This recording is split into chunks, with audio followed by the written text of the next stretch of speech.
ഈ ഒരു video completely ഫ്രീലാൻസേഴ്സിനുള്ളതാണ്. അതായത് നിങ്ങൾ എന്തൊരു കാര്യവും ഫ്രീലാൻസ് ആയിട്ട് ചെയ്യുന്നുണ്ടെങ്കിൽ അവർക്കുള്ളതാണ് ഈ ഒരു വീഡിയോ. നമുക്ക് ഫ്രീലാൻസ് ആയിട്ട് രണ്ടു തരം വർക്ക് ചെയ്യാം. ക്രിയേറ്റീവ് വർക്ക്സും ചെയ്യാം, നോൺ ക്രിയേറ്റീവ് വർക്ക്സും ചെയ്യാം. ഞാൻ ചെയ്യുന്നത് ക്രിയേറ്റീവ് വർക്കാണ്. അതുകൊണ്ട് ഇന്ന് സംസാരിക്കാൻ പോകുന്നത് ക്രിയേറ്റീവ് വർക്കിനെ ഡിപ്പെൻഡ് ചെയ്തിട്ടായിരിക്കും. ഇന്നത്തെ വീഡിയോ എന്ന് വെച്ച് കഴിഞ്ഞാൽ പലർക്കും ആവശ്യമായിട്ടുള്ള ഒരു വീഡിയോ ആണ്. അതായത് പലരും ഫ്രീലാൻസ് ചെയ്യുന്നുണ്ടാവും, നല്ല രീതിക്ക് തന്നെ അടിപൊളി വർക്ക്സും കാര്യങ്ങളൊക്കെ എടുക്കുന്നുണ്ടാവും. പക്ഷെ പലർക്കും അറിയില്ല എങ്ങനെയാണ് ഒരു ക്ലയന്റിന്റെ അടുത്ത് എമൗണ്ട് പറയേണ്ടത്. എന്നാൽ ഈ ഒരു വീഡിയോ കണ്ടു തീരുമ്പോൾ നിങ്ങളുടെ ആ ഒരു കംപ്ലീറ്റ് ഡൗട്ട് തീരുന്നതാണ്. ഇനി ഈ വീഡിയോ കണ്ടിട്ട് മനസ്സിലായില്ല എന്നാണെങ്കിൽ ഒരു പേടിയും മേടിക്കേണ്ട, കമന്റ് ചെയ്തോ, ഞാൻ നിങ്ങൾക്ക് കംപ്ലീറ്റ്ലി നിങ്ങളുടെ ഡൗട്ട് ക്ലിയർ ചെയ്ത് തരാം. അതായത് ഞാനൊരു വീഡിയോ എഡിറ്ററാണ്. ഓക്കെ, ഞാനൊരു ഫ്രീലാൻസ് വീഡിയോ എഡിറ്ററാണ്.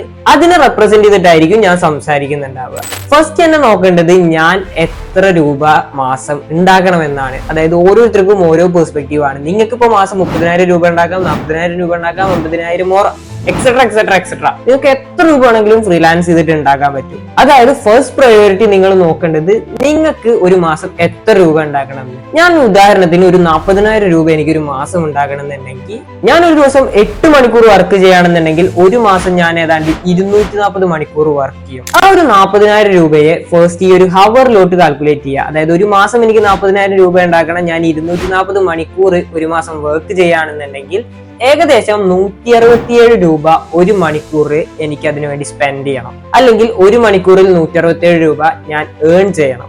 അതങ്ങ് മാറ്റി വെക്കുക. ഓക്കെ, അതൊരു സൈഡിലോട്ട് മാറ്റി വെക്കുക. നെക്സ്റ്റ് കാൽക്കുലേഷനിലോട്ട് പോവുക. നിങ്ങളൊരു ലാപ്ടോപ്പ് യൂസ് ചെയ്യുന്നുണ്ട്, നിങ്ങൾ അതൊരു 40,000 രൂപയ്ക്ക് വാങ്ങിയ ലാപ്ടോപ്പ് തന്നെയാണ്. അപ്പോൾ അതൊരു 3 വർഷം നിങ്ങൾക്ക് അടിപൊളിയായിട്ട് വർക്ക് ചെയ്യാൻ പറ്റും. ഓക്കെ, അതൊരു എക്സ്പയറി ഡേറ്റ് വെക്കുക, ഒരു 3 വർഷം, അതായത് 36 മാസം അത് ഉപയോഗിക്കാം. ഏകദേശം ഒരു 1112 രൂപ ഒരു മാസം എനിക്ക് സ്പെൻഡ് ചെയ്യേണ്ടതായിട്ട് വരും. പിന്നെ ഞാനൊരു കോവർക്കിംഗ് സ്പേസിലാണ് ഇരുന്ന് വർക്ക് ചെയ്യുന്നതെന്നുണ്ടെങ്കിൽ അതിനും ഒരു 5,000 രൂപ വേണ്ടി വരും. ഇനി നിങ്ങൾ വീട്ടിലിരുന്നിട്ടാണ് വർക്ക് ചെയ്യുന്നതെന്നുണ്ടെങ്കിൽ ഇതൊക്കെ കംപ്ലീറ്റ്ലി ഒഴിവാക്കാട്ടോ. അങ്ങനെ ഞാനൊരു 5,000 രൂപ അതിനു വേണ്ടി കൂടി മാറ്റി വെക്കുകയാണ്. പിന്നെ ഇത് കൂടാതെ വരുന്നതാണ് നിങ്ങൾക്ക് വൈഫൈ ചാർജ് ചെയ്യണം, അല്ലെങ്കിൽ മറ്റു തരത്തിലുള്ള ചാർജുകളൊക്കെ ഇതിന് വരുമല്ലോ. അതൊക്കെ ഞാൻ ഏകദേശം ഒരു 1,000 രൂപ കാൽക്കുലേറ്റ് ചെയ്യാണ്. ഒരു മന്ത്ലി എനിക്കൊരു 1,000 രൂപ അതിനൊക്കെ വേണ്ടിയിട്ട് ചെലവാകും. അങ്ങനെ നോക്കുമ്പോൾ എനിക്ക് 7,000 രൂപ ഒരു മാസം ചെലവുണ്ട്. ആ ഒരു 7,000 രൂപേനെ ഞാൻ എന്റെ വർക്കിംഗ് ഹവേഴ്സ് വെച്ചിട്ട് ഒന്ന് ഡിവൈഡ് ചെയ്യാണ്. അതായത് ഒരു മാസം 240 മണിക്കൂർ ഞാൻ വർക്ക് ചെയ്യാൻ റെഡിയാണ്. അതായത് ഈ ഒരു എക്സ്പെൻസ് ഫില്ല് ചെയ്യാൻ ഞാൻ 30 രൂപ ഒരു മണിക്കൂറിൽ ഉണ്ടാക്കണം. ആൻഡ് അതും മാറ്റി വെക്കുക. ആൻഡ് നെക്സ്റ്റ് എന്ന് വെച്ച് കഴിഞ്ഞാൽ നിങ്ങൾക്ക് ഒരു പ്രോഫിറ്റ് വേണം. ഇത് നോർമലി എല്ലാവരും 30 to 40% ആണ് എല്ലാത്തിലും പ്രോഫിറ്റ് എടുക്കുക. ഞാനും ഇതിലൊരു 30 to 40% പ്രോഫിറ്റ് എടുക്കുകയാണെന്നുണ്ടെങ്കിൽ ഞാൻ കാൽക്കുലേറ്റ് ചെയ്ത് വരുമ്പോൾ ഒരു